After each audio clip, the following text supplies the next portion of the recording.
Price Lord. கர்த்தருடைய பரிசுத்த நாமத்துக்கு ஸ்தோத்திரம் உண்டாவதாக. இன்றைய தேவ வாக்கு 2 கொரிந்தியர் 5ஆம் அதிகாரம் 10வது வசனம். ஏனென்றால் சரீரத்தில் அவனவன் செய்த நன்மைக்காகவாவது தீமைக்காகவாவது தக்க பலனை அடையும் படிக்கு நாம் எல்லாரும் கிறிஸ்துவின் நியாயஸ்தானத்தில் முன்பாக வெளிப்பட வேண்டும்.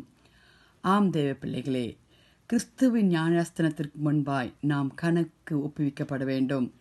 நாம் என்ன செய்கிறோம்? நல்லது செய்கிறோமா? தீங்கு செய்கிறோமா? எல்லா கிறிஸ்துவர்களுக்கும் நியாய தீர்ப்பு கொடுக்கப்பட்டிருக்கிறது. அது விதிவிலக்கு அல்ல தேவ பிள்ளைகளே. ஆம், நாம் கிறிஸ்து வரும்பொழுது நியாய தீர்ப்பு பெற்றவர்களாய் பரிசுத்தத்தோடு கூட நாம் காணப்படுவோமானால் ஏக சக்கராதிபதியாக நியாயாதிபதியாக கிறிஸ்து நமக்காக நம்ம எந்த இடத்துல போகிறோம், பரலோகத்திற்கா நரகத்திற்கா என்பதை அவர் தீர்மானிப்பார். தேவ பிள்ளைகளே, பிரசங்கி 12ஆம் அதிகாரம் 14வது வசனத்தில் ஒவ்வொரு கிரியையும் அந்தரங்கமான ஒவ்வொரு காரியத்தையும் நன்மையானாலும் தீமையானாலும் தேவ நியாயத்திலே கொண்டு வருவார். விசுவாசிகளையும் அவிசுவாசிகளையும் அவர் அலசி ஆராய்ந்து நன்மைக்கும் தீமைக்கு தக்கதாக நியாய தீர்ப்பை செய்வார். ஆம் தேவ பிள்ளைகளே, நம்மளுடைய வெளிப்பாடு எப்படிப்பட்டதா இருக்கிறது? வாலிப பிள்ளைகளே, ஆண்டவருடைய வருகையில் நீங்கள் சுத்தமுள்ளவர்களாக இருக்கிறீங்களா? உங்களுடைய அந்தரங்க செயல்கள் எப்படி இருக்கிறது? அந்தரங்க பாவங்கள் எப்படி இருக்கிறது? நம் நடத்தைகள் எப்படி இருக்கிறது? நம் வார்த்தைகள் எப்படி இருக்கிறது? நம்முடைய கிரியைகள் எப்படி இருக்கிறது? நம்மளுடைய மனப்பான்மைகள் எப்படி இருக்கிறது? கர்த்தருக்கு பிரியமன்னா செய்கிற காரியங்களாக இருக்கிறோமா? ஒருவருக்கொருவர் அன்பில் குறைபாடு உள்ளவர்களாக இருக்கிறோமா? வாலிப பிள்ளைகளே, எல்லா ஊழியமும் வேலைகளும் நம் உண்மை உத்தவமாக செய்கிறோமா?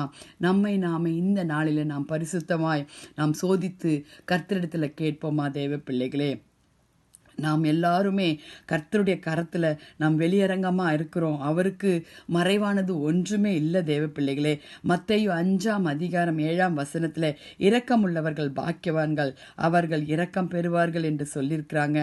தேவனுக்கு பயந்து பயப்படும் பயத்தை கர்த்தர் தந்திருக்கிறார். தேவ பிள்ளைகளே, தெளிந்த புத்தியையும் ஆண்டவர் விழித்திருந்து ஜெபிக்கவும் கொடுக்கிறார். பரிசுத்தமும் தேவ பக்தியும் நடத்துதலோடு வாழ நமக்கு கட்டளையிடுகிறார். எல்லாரிடமும் அன்பும் இரக்கமுள்ளவர்களாய் காண்பிக்க ஜாக்கிரதை உள்ளவர்களாக இருப்போமா? நம் கர்த்தரிடத்தில் கேட்போம். ஆண்டவரே, நியாய தீர்ப்பு நாளிலே எசப்பா எங்களை நடத்துங்க. ஆண்டவரே, நியாய தீர்ப்பு நாளிலே நாங்கள் ஆண்டவரே சுத்தமுள்ளவர்களாய் வர வாஞ்சிக்கிறோம். ஜெபிப்போமா? தேவ பிள்ளைகளே, வாலிப பிள்ளைகளே, கர்த்தரிடத்தில் கேட்போம். ஆண்டவரே, கர்த்தாவே ஸ்தோத்திரம். ஆண்டவரே, கிருபையுள்ள தேவனே, இந்த காலை வேளைக்காய் நன்றியோடு துதிக்கிறோம், ஸ்தோத்தரிக்கிறோம். அப்பா, அவனவன் செய்த நன்மைக்காகவது தீமைக்காகவது தக்க பலனை அடையும்படி நம்ம எல்லாரும் கிறிஸ்துவின் நியாயாசனத்துக்கு முன்பாய் வெளிப்பட வேண்டும் என்ற வார்த்தையின்படி ஆண்டவரே எங்களை சமர்ப்பிக்கிறோம். நன்மை செய்கிறவர்களாய் நீர் சுற்றி திரிந்தது போல நாங்களும் எல்லாருக்காக நன்மை செய்கிறவர்களாய் காணப்பட உம்முடைய வருகையில் நாங்கள் குடும்பங்களாய் காணப்பட எங்களை ஆயத்தப்படுத்துங்க. சபையை ஆயத்தப்படுத்துங்க, தேசத்தை ஆயத்தப்படுத்துங்க. பாவத்திலிருந்து ஒரு கூட்ட ஜனத்தை மீட்டெடுத்து கொள்ளுங்க சுவாமி. நீரை ஆசீர்வதித்து வழிநடத்துங்கப்பா. ஊழியக்காரர்களை ஆசீர்வதிங்க.